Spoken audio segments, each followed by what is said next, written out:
بسم الله الرحمن الرحيم.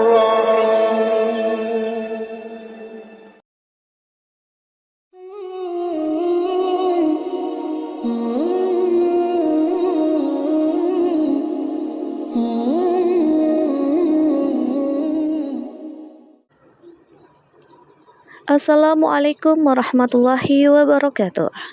Syukur alhamdulillah bisa berjumpa kembali di channel Cahaya Amalan. Salawat dan salam tetap tercurahkan kepada junjungan kita Nabi besar Muhammad sallallahu alaihi wasallam.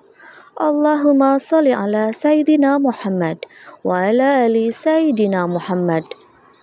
Sahabat beriman yang dirahmati Allah, hari akhir merupakan ketetapan dari Allah Subhanahu wa Ta'ala yang sudah pasti akan terjadi, namun tidak ada yang tahu kapan hal itu terjadi.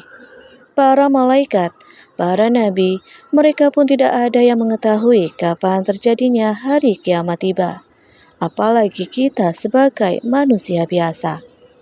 Namun Allah Subhanahu wa Ta'ala sudah memberikan tanda-tanda tentang hal yang terjadi sebelum hari kiamat tiba, sebagai bentuk peringatan untuk kita agar selalu berbuat kebaikan dan bertaubat. Sebagai umat manusia, pasti akan mengalami fase kehidupan di akhir zaman. Tidak hanya dari keadaan bumi yang kita pijak, akan tetapi menyangkut dengan hal perilaku dan tingkah laku manusia. Melalui Rasulullah Shallallahu Alaihi Wasallam, Allah Subhanahu Wa Taala menggambarkan tentang fase kehidupan manusia di akhir zaman. Pada akhir zaman nanti, umat Islam akan mengalami dua penyakit yang tidak terobati. Kabar buruknya, penyakit tersebut sudah mulai kita rasakan di zaman sekarang ini. Di dalam sebuah hadis yang diriwayatkan oleh Abu Dawud radhiyallahu anhu, Rasulullah Shallallahu Alaihi Wasallam mengatakan bahwa dua penyakit tersebut adalah cinta dunia dan takut mati. Sahabat beriman, mari kita bahas satu persatu mengenai dua penyakit tersebut. Pertama, cinta dunia. Rasulullah Shallallahu Alaihi Wasallam bersabda, akan datang suatu masa umat-umat lain akan mengeroyok kalian seperti orang-orang yang berebut hidangan. Sahabat bertanya, apakah karena jumlah kami sedikit saat itu? Beliau menjawab, tidak, kalian banyak, tapi seperti buih di lautan. Allah cabut rasa takut dari musuh kalian, dan Allah lemparkan wahan ke dalam hati kalian. Sahabat bertanya, apa itu wahan? Ya Rasulullah, beliau menjawab, cinta dunia dan takut mati. Hadis riwayat Abu Daud. Lihatlah di tengah-tengah kita saat ini bahwa banyak orang yang melakukan korupsi, berapa banyak orang yang menjual obat-obatan terlarang atau narkotika, sehingga masuk ke dalam penjara dan lain sebagainya. Karena kebanyakan orang yang terkena penyakit ini takut akan kehilangan hartanya, jabatannya, para pengikut di kehidupannya, dan lain sebagainya. Akan tetapi, mereka justru takut bertemu dengan Allah Subhanahu wa Ta'ala.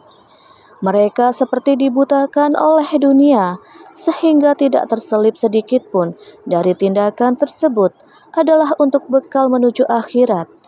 Padahal, kematian bukan akhir dari segalanya, justru adalah awal kehidupan yang sebenarnya. Padahal Allah Subhanahu wa Ta'ala telah mengingatkan kepada kita, jangan sampai melampaui batas dalam mengejar dunia, karena Allah telah menyiapkan tempat untuknya di akhirat kelak, yaitu neraka. Allah Subhanahu wa Ta'ala berfirman di dalam Al-Quran yang artinya, adapun orang yang melampaui batas dan lebih mengutamakan kehidupan dunia, maka sesungguhnya nerakalah tempat tinggalnya. Al-Quran Surat An-Naziat ayat 37 sampai 39. Yang kedua, takut mati. Pada umumnya hal ini membuat seseorang menjadi giat beramal kebaikan dengan tujuan untuk bekal di akhirat kelak.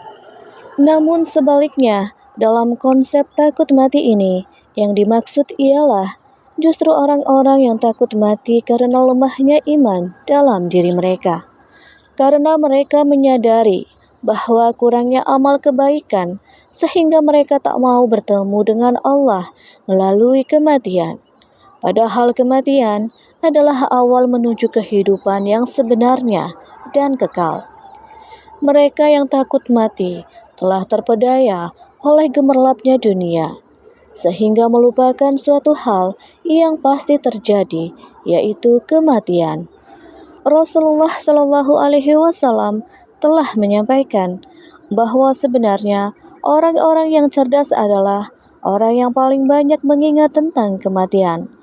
Karena dengan mengingat kematian, mereka akan mempersiapkan diri untuk bekal di akhirat. Sebagaimana hadis yang tertera dari Ibnu Umar radhiyallahu anhu, ia berkata, "Aku pernah bersama Rasulullah Shallallahu Alaihi Wasallam. Lalu seorang Ansyar mendatangi beliau. Ia memberi salam dan bertanya, 'Wahai Rasulullah, mukmin manakah yang paling baik?'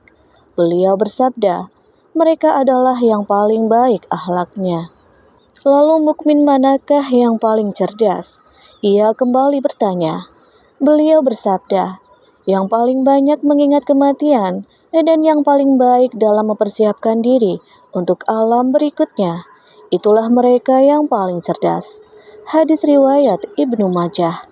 Maka dari itu, manusia akan mempersiapkan diri untuk bertemu dengan Allah jika sudah mengetahui bahwa ia akan berjumpa dengan Allah melalui kematian. Sahabat beriman yang dirahmati Allah, dua penyakit ini bisa menimpa siapa saja, termasuk kita. Obatnya bukan sembarang obat, karena tidak tersedia di toko obat manapun.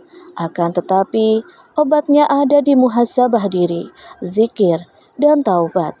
Kembalilah pada Allah sebelum semuanya terlambat. Semoga Allah jaga hati kita dari penyakit yang tak terlihat di akhir zaman ini. Amin, ya Rabbal Alamin. Wassalamualaikum warahmatullahi wabarakatuh.